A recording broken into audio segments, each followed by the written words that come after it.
Assalamualaikum warahmatullahi wabarakatuh. Halo semua para pemirsa channel Mantri Luka. Apa kabar hari ini para pemirsa sekalian? Semoga semuanya dalam keadaan sehat walafiat dan terus beraktivitas dengan menunaikan kewajiban-kewajiban yang sudah dilakukan dan pastinya selalu diberkahi oleh Allah Subhanahu wa taala. Dan seperti biasa di kesempatan hari ini kita kembali akan membahas seputar permasalahan luka, yaitu mengenai abses ataupun infeksi lokal yang sering terjadi di bawah kulit kita. Sebenarnya abses ini memang bukan terjadi hanya di kulit saja, tapi ada beberapa lokasi yang bisa tumbuh abses. Contohnya adalah di bagian mulut, di bagian ketiak, ataupun di bagian organ-organ dalam. Tapi yang sering terjadi yaitu kasusnya kalau dalam perawatan luka itu terjadi di area kulit kita. Dan banyak sekali pertanyaan-pertanyaan yang dikirimkan melalui kolom komentar ataupun melalui nomor WhatsApp saya mengenai bagaimana tata laksana dari cara perawatan abses.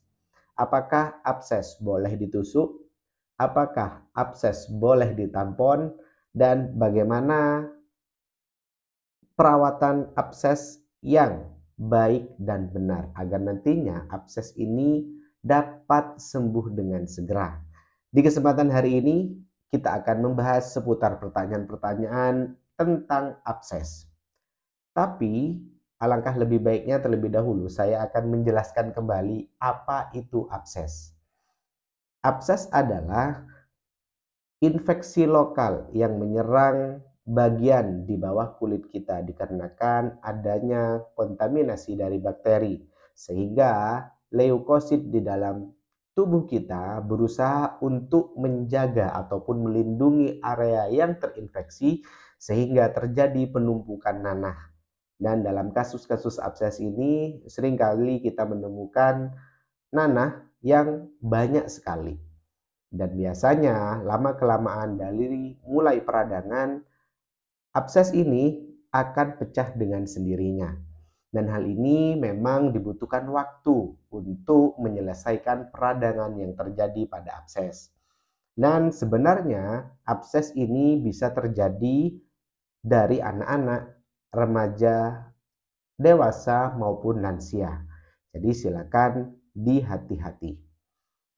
Tanda dan gejala yang sering ditemukan dalam kasus abses ini biasanya pertama dimulai dari peradangan yang ada di bawah kulit kita, sehingga biasanya merasakan nyeri, bengkak, kemerahan, sakit saat dipencet, ya, dan juga panas. Hal ini menandakan bahwasannya ada peradangan di daerah tersebut. Dan apabila dibiarkan, maka area abses ini ya biasanya akan tambah semakin parah dan lama-kelamaan akan timbul nanah di dalamnya. Dan biasanya hal ini akan diperparah apabila disertai dengan penyakit penyerta. Contohnya adalah diabetes mellitus ataupun mempunyai riwayat alergi dan juga riwayat infeksi sebelumnya. Silakan apabila mempunyai riwayat abses, silakan dihati-hati ya, dijaga dari pola kebersihan, pola makan, dan juga bagaimana cara kita merawat kulit kita. Dan banyak sekali pertanyaan mengenai bagaimana tata laksana dari perawatan luka abses. Dimulai dari apakah abses ini boleh ditusuk atau tidak. Oke, karena memang masyarakat kita ini ya mempunyai ide dan kreativitas yang sangat luar biasa. Apabila ada benjolan-benjolan yang berisi nanah, ada niatan untuk apa? Untuk meletuskan nanah tersebut menggunakan jarum. Nah, hal ini alangkah lebih baiknya dihindari. Kenapa saya bilang seperti itu? Karena apabila ya hal itu dilakukan akan mengakibatkan resiko tinggi terjadinya infeksi dan penyebaran infeksi. Karena nantinya sebenarnya abses ini apabila daya tahan tubuh kita baik akan sembuh dengan sendirinya. Apabila kita tusuk dengan jarum, yang terjadi adalah menambah resiko terjadinya infeksi pada abses tersebut. Selanjutnya, ada suatu keluhan yang dikirimkan kepada saya, yaitu mengenai luka abses yang sudah dioperasi, apakah akan bisa timbul kembali absesnya. Nah, sebenarnya ini erat kaitannya bagaimana cara perawatan setelah operasi.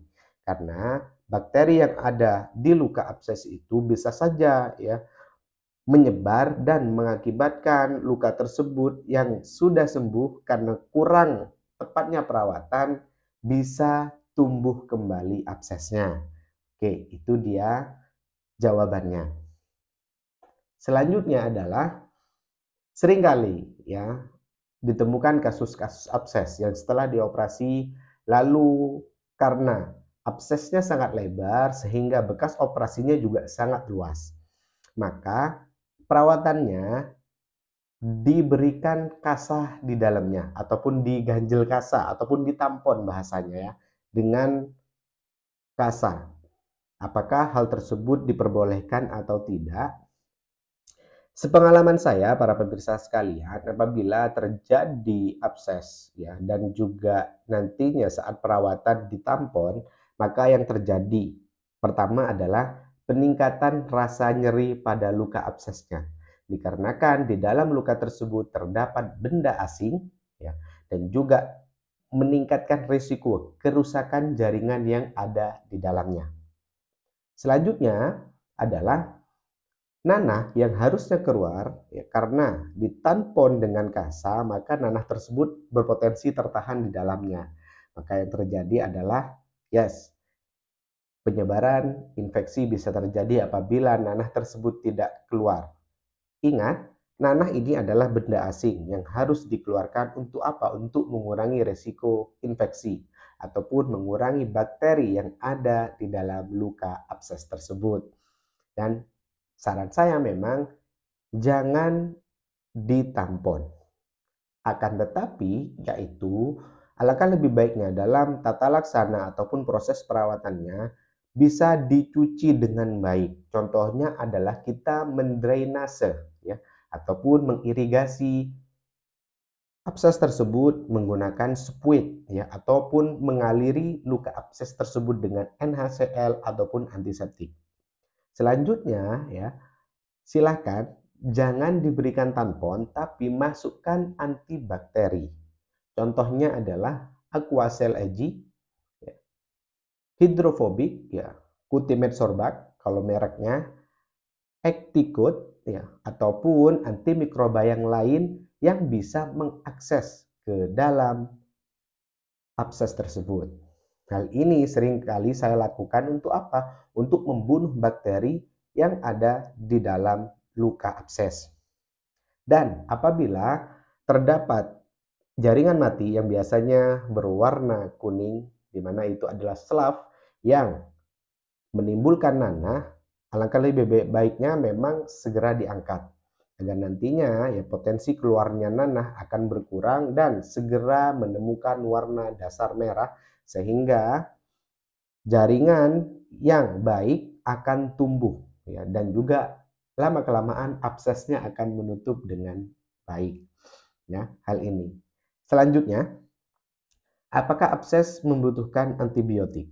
Nah, ini. Nah, untuk abses sendiri, ya, apabila abses tersebut sudah menimbulkan rasa demam, panas pada badan kita ataupun tubuh kita, itu wajib menggunakan antibiotik. Dan biasanya banyak sekali antibiotik yang dipakai untuk luka-luka abses seperti cefixim, ya, seperti ciprofloxacin, ataupun antibiotik yang lainnya. Mungkin yang lebih tahu tentang ini adalah dokter. Dan apabila memang butuh dikultur, boleh silahkan dikultur. Nah, perawatan abses harusnya sembuh berapa lama? Nah, sepengalaman saya untuk luka abses ini biasanya sembuh kurang lebih selama 1 bulan apabila infeksinya tidak parah. Kalau luka absesnya parah, ya, besar, nanahnya mengantong di bawah kulit kita, itu bisa membutuhkan waktu 2 sampai 3 bulan untuk proses penyembuhannya. Dan itu tergantung kepada kondisi pasien masing-masing. Oke, itu dia mengenai luka abses yang sering dikeluhkan oleh para pemirsa sekalian, dan semoga dengan jawaban ini nantinya bisa memberikan gambaran kepada para pemirsa sekalian atas permasalahan luka abses yang sedang dialami. Dan terima kasih sudah menonton video ini, dan jangan lupa tonton video-video yang lainnya. Dan apabila ada pertanyaan, boleh dituliskan di kolom komentar dan share kepada yang membutuhkan, like apabila suka, dan bunyikan loncengnya agar tidak ketinggalan update-update video di channel Mantri Luka. Terima kasih, saya Muhammad Sibromulis pamit undur diri, sampai jumpa di konten berikutnya. Wassalamualaikum warahmatullahi wabarakatuh. Ada luka, ingat Mantri Luka.